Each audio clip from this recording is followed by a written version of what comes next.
Welcome to the Triathlon Nutrition Academy podcast, the show designed to serve you up evidence-based sports nutrition advice from the experts.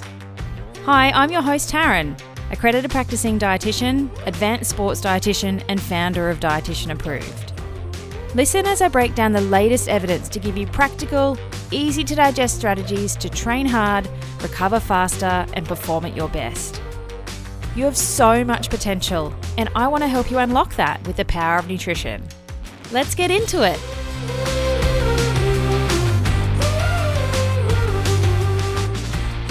Down under here in the Southern Hemisphere, it is getting hot. Training in our Aussie summer can be really challenging for some.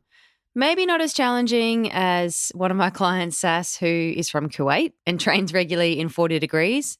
But still, it's hot. So what I want to do with this episode is give you some useful strategies for exercising in our hot summer months. If you're listening in from the Northern Hemisphere and you're heading into winter, maybe come back to this episode in 6 months when you're heading into your summer. But I want you to set yourself up for success because it is really hard to exercise in the heat. I'm sure you've experienced it. And one of the biggest impacts of heat exposure when we're exercising is its effect on the gut. And that's exacerbated when our core temp gets greater than about 39 degrees Celsius. So some of the nutritional strategies that I'm going to walk you through today are to help you keep your core temp below 39 degrees. And we'll talk through what they are. But before I get into that practical stuff, what actually happens to our gut in the heat? I think it's really important we take a step back and understand that first. So your strategies are set up to minimize the impact of what happens. So let's set the scene. What actually happens to your gastrointestinal tract when we exercise? The main thing is the redistribution of blood flow away from our gut. And it goes towards our working muscles where we want it, and all of our peripheral circulation to cool you down. And that results in decreased perfusion, so low blood flow, to our organs in our abdominal cavity. And that causes gut ischemia or lack of oxygen. Plus, when we exercise, we have sympathetic activation, which is our fight or flight response, because you don't want to spend energy digesting food when you're trying to run away from a lion. We also have suppressed gastric emptying, so we're less efficient compared to normal at emptying our stomach and having food moving further along the digestive tract where we want it to go. And our digestion and absorption is suppressed as well. So all of these things happen with exercise. Our body is just working against us digesting because when we're trying to run away from a lion, we don't want to waste energy digesting food. We just shut all that down. The longer and more intense the exercise, the worse it is. So think Ironman. It's like tick, tick, tick. And all of those components are exacerbated by heat exposure. So what works for you in a cold environment may not work for you in the heat. Also in the heat, we rely much more heavily on our muscle glycogen. So we rely on the anaerobic metabolism where less oxygen is available. So think the high intensity huffy puffy type exercise. We need oxygen to oxidize fat. And if oxygen's not available, we really struggle to burn fat as a fuel source. So we become much more reliant on carbohydrate in our hot environments, which means we need more carbohydrate in hot environments. Okay, so that's a bit of the nerdy stuff out of the way. I just wanted to explain that because I think it's important that you actually get some knowledge in this process. But if you're sitting there thinking, yeah, I suck in hot environments, then those are probably the reasons why you might struggle. So what do we actually do about it? Here are my 7 strategies to manage exercise in the heat from a nutrition perspective. Number 1 is heat acclimation. So what I mean by heat acclimation is exposure to a hot environment over a 7 to 14 day period. Research suggests maybe 10 to 14 days is what's optimal, but what it actually does is it expands our plasma volume, which enhances our fluid balance, and it reduces our heart rate too, so that we have decreased rate of perceived exertion in the heat. So we want to take the body to a hot environment to expand our plasma volume and feel more comfortable exercising in that hot environment. When you go to a hot environment, you do sweat more. Like you would have noticed that if you've ever gone on holidays and stepped out of the plane and it's hotter than you used to, you just start sweating. So interestingly, we have an increased sweat rate, But our sweat sodium concentration actually decreases, and that's our body's ability to try and conserve sodium. So our sweat sodium loss is the same or lower following heat acclimation. It's not more like you think it might be. Physiologically, it makes no sense to start sucking back heaps of sports drink and salt loading when you head to a hot race. So something like cans or Kona, all you're doing is messing up your body's natural ability to adjust. If you increase your sodium too early, all you're doing is increasing the filtration out through your kidneys. They're really smart, so please don't do that. I'll get a heat acclimation expert on the podcast to help us through how to actually heat acclimatize properly. But it's also important to keep in the back of your mind that if you are heat acclimatized, there is a rate of decay, and it's thought to be about 2.5% per day without heat exposure. So you heat acclimatize and you do a heat block, and then you might jump out of that heat for whatever reason, whether it's travel or getting to a race or you were done. And then for each day out of exposure, we're declining our advantages, as a way of putting it, by 2.5% a day. So the ideal scenario, maybe if you don't have a job or kids or any other responsibilities, is you go to a hot race early and you adapt to those conditions for a good 2 weeks before you race. Not necessarily practical for all of us, but good bang for your buck if you really struggle in the heat. My second tip is to drink a sodium-containing sports drink. When we drink sodium-containing fluids, it actually helps with better plasma volume retention, so fluid retention.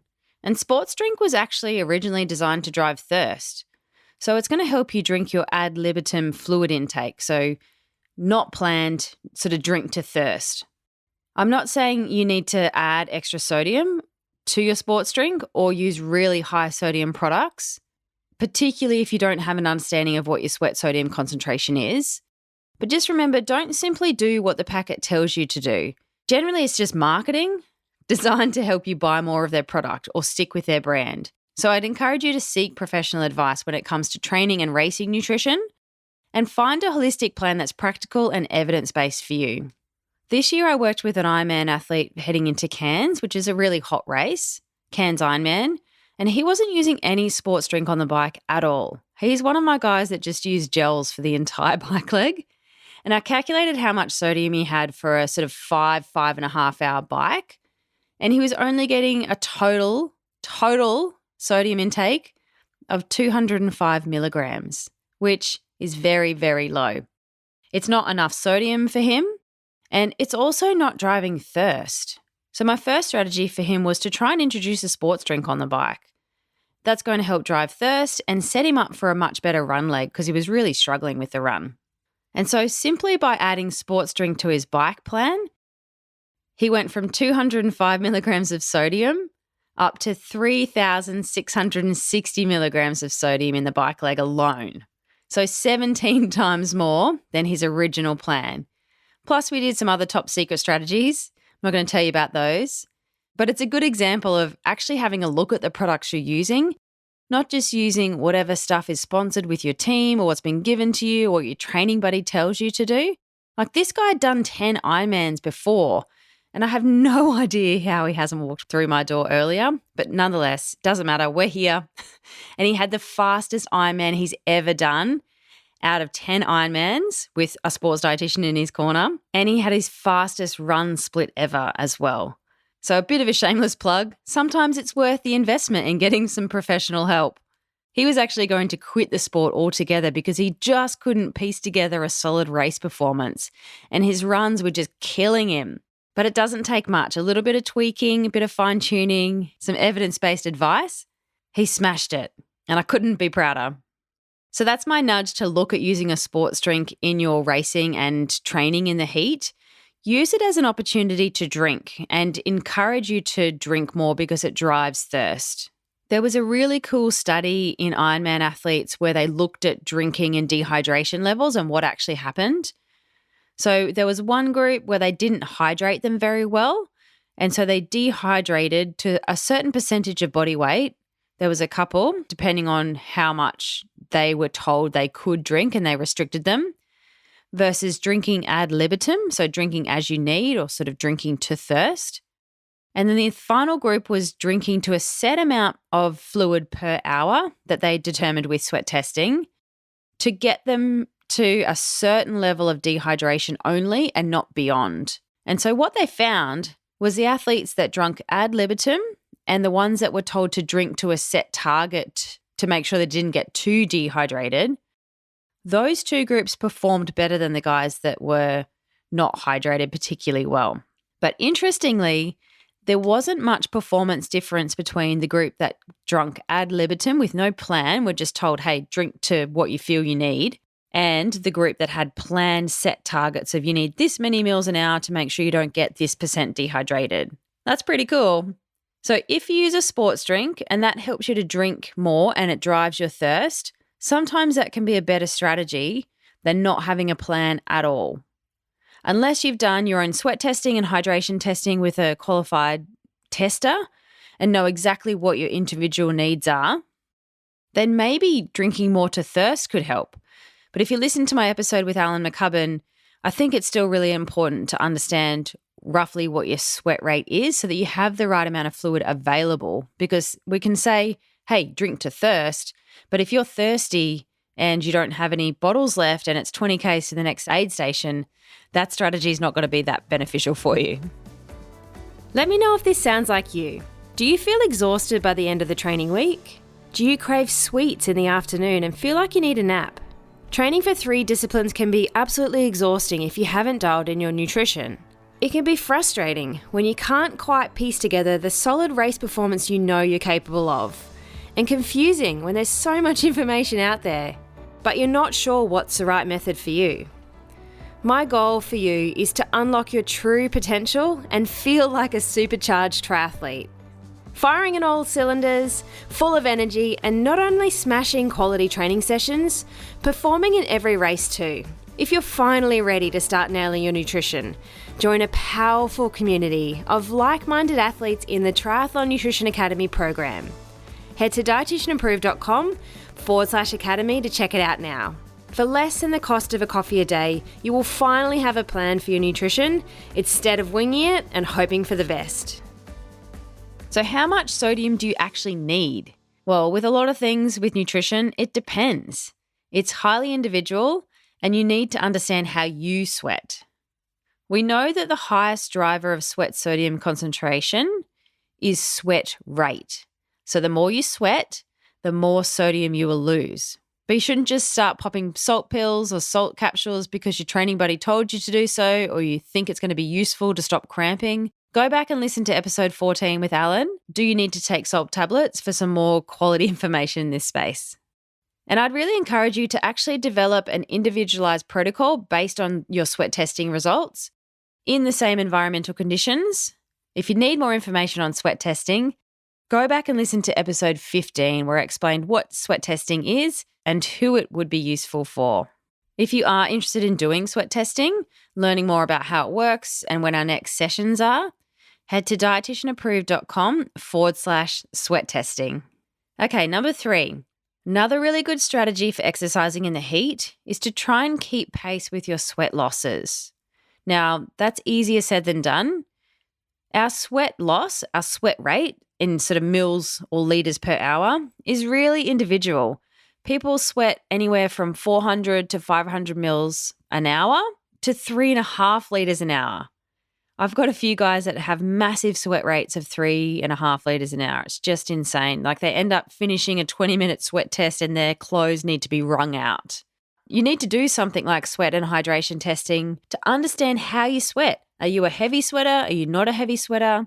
And if you are a heavy sweater, then you might actually need to build your gut tolerance up to meet your fluid needs if you're not used to having that much volume of fluid. But the first point of call is to actually understand what your sweat loss is, because we want to make sure we're preventing dehydration to the point where performance is starting to be affected. Now, 2% body weight is around where performance can be negatively impacted, and that's assuming that you're turning up to the start of a session or a race hydrated in the first place. There's thoughts also that the longer events, longer endurance events like Ironman and ultra marathons and things like that, you can maybe be a little bit more dehydrated than 2% before performance starts to get affected. It might be more like 3, 4, 5% potentially.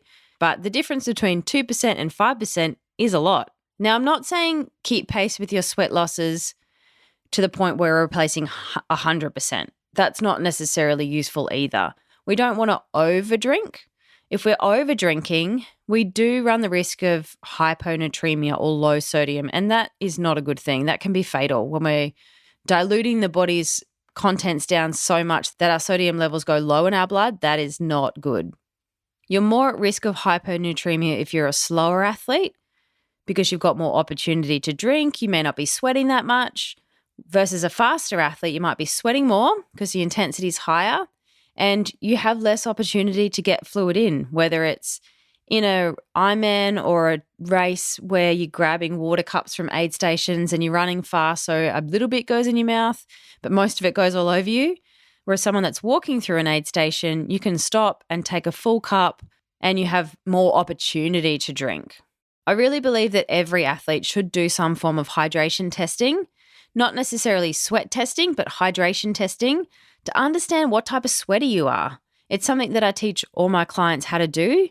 They get a pro forma for doing hydration testing on their own at home, on the bike, on the run, in hot weather, in cold weather. And it's something that we dive deeply into in the Triathlon Nutrition Academy as well, so that you understand what your fluid needs are so that you can do a better job of keeping pace with that and not getting too dehydrated where our performance starts to become affected. Number 4 is keep your fluids cool. Keeping our fluids cool helps to keep our core temperature down. And that's what we want to do. We want to keep our core temperature below 39 degrees Celsius if we can, because that's where things start to go pear-shaped. Fluids that are less than 22 degrees Celsius will increase their palatability, so you're more likely to consume them. And fluids less than 10 degrees Celsius, they have additional benefit with internal cooling, but it's unlikely to be practical in most events, say an Ironman or even a long-distance trail run, without outside help. One thing you can do is freeze your water bottles overnight for hot training and hot racing. Depending on when you're going to use them or how long they'll be sitting out in transition for, they might melt. But you can kind of test that out and see how long they're going to be out there for and when you'll use them. They might still be a little bit cool by the time you start using them, and then they'll be warmed up by the end. You can try adding ice to your flasks as well, whether that's on the run or going for long runs, plus trying to chuck some ice down your clothing. So put some ice on your chest. That's going to keep that central area as cool as possible and provides a bit of an external cooling strategy as well. The next 3 strategies that I'm going to go through are not something to play with unless you've got really specific advice. They are things that I'll do with some of my athletes, but that's because we get to practice and fine-tune well ahead of race time and make sure that there's no adverse effects. So number 5 is acute sodium loading. So I said before, there's no benefit in sodium loading or salt loading for multiple days before you go to a hot environment. You're just going to ruin your body's natural ability to try and adjust. But there is benefit to acute sodium loading. And I'm talking about the 1 to 2 hours before a race start or before you go and do a really long hot training session. So it'd be a pre-event meal. It's highly individual. So I'm not going to tell you how to do it in this forum because it's not something I want you to mess with. If you want an evidence-based plan that's specific for you, then book in for a consultation and I'll help you through it. Number 6 is acute sodium loading plus glycerol. Now, glycerol is a 3-carbon alcohol. It was taken off the wider banned list in, I think, 2018. And what it does is it assists with fluid retention pre-event by expanding our plasma volume and decreases our urine output, so how much we pee out. Definitely not something to do on your own. I always talk about a nutritional pyramid, and we want to lay a solid foundation first before we start playing with the top tier. And I would suggest that glycerol and even a bit of acute sodium loading is more of the sprinkles on the icing on the cake strategy. You need to nail all of the other things that I talked about earlier first, the first 4 or 5 strategies, before even looking at doing this one and doing it with a qualified professional that can give you the right advice too. Now, the 7th strategy is menthol.